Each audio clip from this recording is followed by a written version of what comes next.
Yeah, and I think that's a really good point. And I think a, a central part of that, although people don't always want to hear it, is to appreciate how low the stakes are, right? Because it's incredibly easy, just because of how we are constructed as humans, to assume that, almost without investigating the matter, right? You just, like, it's as if all history was leading up to my lifespan, and the things I do with my day are just tremendously important, and that it's life or death. And if I don't get things right and do the best job I can, it's going to be awful.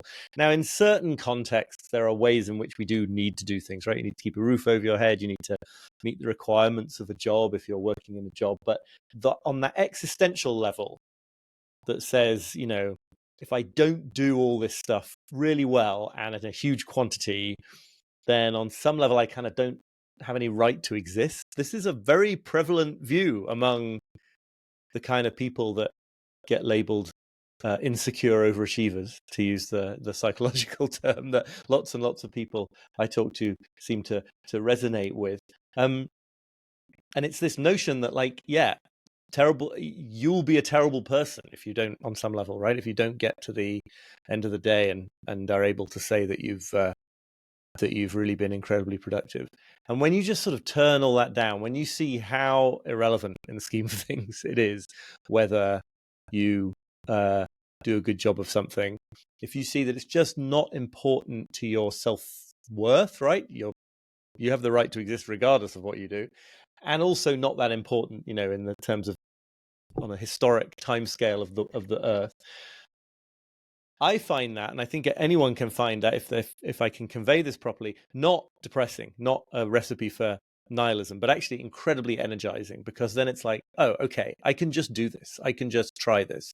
I can just experiment with this thing. My, validity as a human being is not resting on how it goes. And I think an awful lot of procrastination is rooted in that sense of, like, if I get this wrong, it'll say something really bad about me to myself, and it won't. So you might as well do it. Is my general it's approach. so interesting to me that realization can be something that leads to nihilism, and it can also be something that leads to a whole great deal of hope and weight off your shoulders, depending on the way you see it. Like, I wonder what it is, because I feel like I fluctuate between the two perspectives from time to time. One morning I'll wake up and I'm like, oh my gosh, like everything's going to end one day, so you may as well just throw caution to the wind and see how well you can do it. And the other days I wake up and go, oh my gosh, I might only have, well, far out, I don't actually know how short a time I might have left, but it might be incredibly limited, so I better get up and do as much as I can.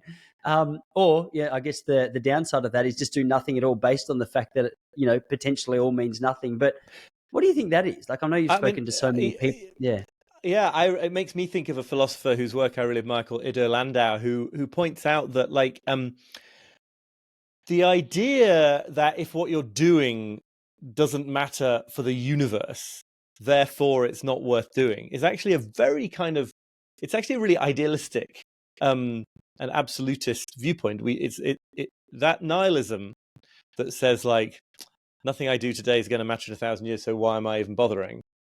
Or maybe that something you're doing will matter, but only as a microscopic drop in the ocean as part of a collective effort, right?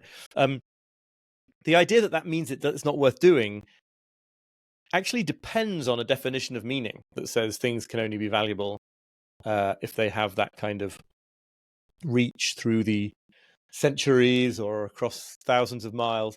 And we all know from, everyone can point to some moments in their life when they knew that what they were doing with their time at that point was the right thing to be doing, and they felt deeply sort of in the right place. And sometimes that can be incredibly enjoyable when you're sort of, getting to know your newborn baby or something.